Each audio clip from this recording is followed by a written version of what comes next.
Hello students, today we are going to see how digital pins work as output pins.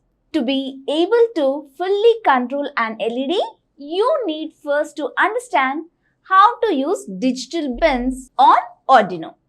So on the Arduino board, you have two kinds of pins to control the hardware components, digital pins and analog pins. So in this section, we are going to focus only on digital pins and we will see other pins after that. On the Arduino Uno, you have 14 digital pins.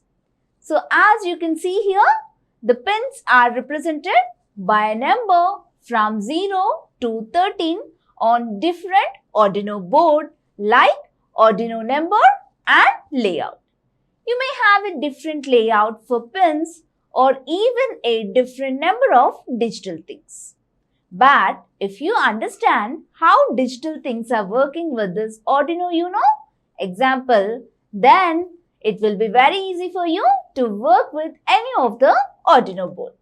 So, a digital pin can be used either to activate a component such as an LED like before or to read from a sensor, for example, a push button.